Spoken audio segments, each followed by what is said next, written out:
So today after lunch, my wife calls me up at about 1 o'clock and tells me I just came home and it's 61 degrees in the house. I'm thinking, shoot, I'm only going to come home at like 6 o'clock. It's going to get even colder by then. So I tell her, okay, just go down to the furnace and tell me what it's doing. And she says there's no flames, the glow thing is not glowing, nothing's really working up on top, but the fan is running. So I tell her, all right, can you look in the sight glass on the bottom door and tell me if you see anything? And she says, yes, I do see a light inside the sight glass. I tell her, okay, that's great. Now if you could just count how many times it's blinking and let me know. And she was counting it, 1, 2, 3, 4, pause, 1, 2, 3, 4. So it was blinking 4 times.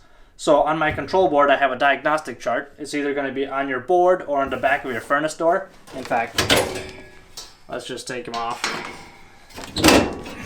Usually, on most furnaces, the diagnostic chart that explains your error codes or fault codes will be somewhere on the back of your furnace door.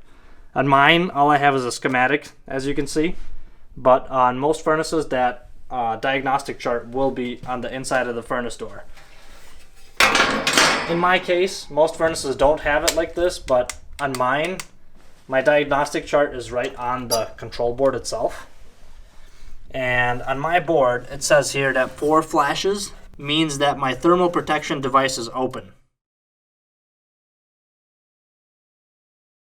And just so you know, on different furnaces, that will be called different things. For example, your board might say, or your diagnostic chart might say that your upper limit is open, or you have a limit lockout, or it will say high limit open, something to do with the limit, or in my case it said thermal device, but it was talking about the high limit, which is right here. On most furnaces it will look like this. It's a black square like that.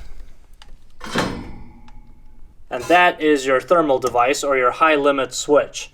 So if your furnace is ever overheating, this switch right here shuts down the furnace. And on some furnaces, instead of a rectangle like this, it'll be either black or brown. Sometimes it'll be a bimetal switch, and it'll be just like a round little thing. I'll add a picture so you can see what that looks like.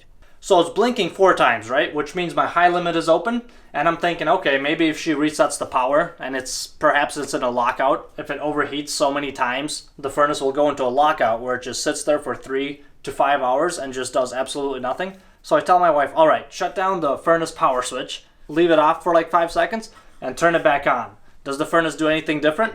So she did that, turns the power back on, and still nothing. Nothing up here works, but the fan turns on, and that control board is still blinking 4 blinks. So what happened in my case is my furnace was overheating for probably like a week or so by now. I was actually forgetful, and I forgot to change my filter for probably like 2 or 3 months. I usually change it every month and a half. And my filter, it doesn't look that dirty, but I guess we've been burning some candles lately, and the residue from the candles for some reason just plugs these filters up with this waxy feeling stuff. I guess it's literally just the wax from the candles. But that really plugs up filters. So if you burn a lot of candles, make sure you replace your filters every month. But anyways, I forgot about my filter for probably like 3 months. So my furnace was overheating. And the way that switch works, it's 2 different kinds of metals, and they're made out of different materials. So if for some reason your furnace is getting too hot, one of those metals will warp and separate from the other one. And as you can see right here, the switch only has 2 wires. So your 24 volts will go into one side, and that switch is normally closed, which means on a normally operating furnace, this switch should always be closed. Power will go on one side and then come right back out the other side. But if it's overheated and that bimetal opened up, then that switch is going to be open and not allow the circuit to go through. And if this limit switch is open, then your igniter will not glow and your gas valve will not open. But anyway, back to my story. So my wife told me it's blinking 4 times. She tried resetting it, nothing's working. So being the good technician that I am, I tell her, okay, no problem. Take off the doors and I'll walk you through it. I'll tell you what to do. You'll get it fixed in no time. Unfortunately, my wife was not as enthusiastic about digging into the furnace as I was. So she told me, no thanks, I'll just put on an extra pair of socks and wait for you to come home. So of course, later on, at 6:30, I come home. And within a couple of minutes, I got my furnace back up and running. And in a little bit, I will tell you how I did that. But before I do that, just real quickly, for those of you who are interested, I'll just show you how to check that switch with a meter if you wanted to. there's two ways you can check it. One way is to check voltage, which is what I prefer. I usually prefer to check voltages more than resistance, but you can also check the resistance or continuity since it's a switch. So if you set your meter to, let's get my flashlight so you can actually see it. If you set your meter to continuity, which is that right there, that symbol, and mine's magnetic, so I'll just clip it right on here somewhere, or maybe even to the inducer motor. And then, let's put this here actually. And then just unplug the wires, both of the wires going to your high limit switch. So you just have the terminals. And with your meter set to continuity, put both leads on both terminals, like this. As you can see, my meter is beeping, which means this switch does have continuity. Now, if this switch was OL, like you see right on my meter like that means that switch is open. Or you can just check the resistance, that omega symbol or the ohm symbol. Almost the same thing. Put your leads on both terminals, except when you're checking resistance, there won't be any beeping.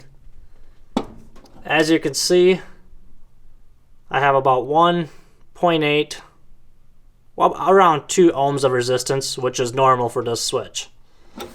So I know my switch is closed, and like I said previously, it's a normally closed switch. So you should have some kind of resistance or continuity between the two terminals. So that's how you check resistance and continuity, but the way I prefer to do it is to check voltage. So you do need to have the power on for this. So turn the power on. My thermostat upstairs is calling for heat. I had my power switch off the whole time, so the burners aren't on while I'm talking. So there goes my inducer motor. My igniter's gonna start to glow, my pressure switch is closed. So by this time, my high limit should have 24 volts going through it.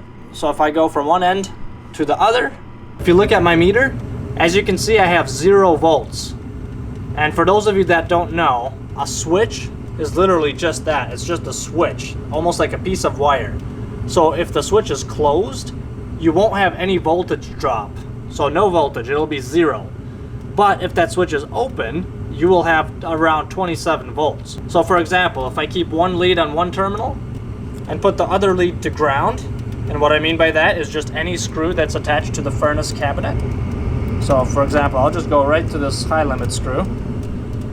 As you can see, I have 26.4 volts coming in, and if I go to the other terminal, like that, I have 26.4 volts coming out. That way I know that the switch is closed. So once again, when checking voltage, you just put your leads on both terminals, and if the switch is closed, you will have 0 volts. If it's open, you will have 26 volts. So that's how you check it with the meter. Now on to the part of how I actually fixed it. Fixing this is actually pretty easy. So basically that switch is stuck open. A lot of times, if you just smack it a few times, that'll be enough to cause those two metals to come back together. So in my case, I just took a screwdriver and it was enough to just whack the limit just on the faceplate right here. Just a couple whacks, a good whacks. I just went bam, bam, bam, bam, bam. I reset my furnace, turned it back on, and everything lit right back up. So it was a really quick fix. Now, sometimes, if it's really stuck open, you have to take that switch out. And I'll just show you quick so you know what it looks like inside.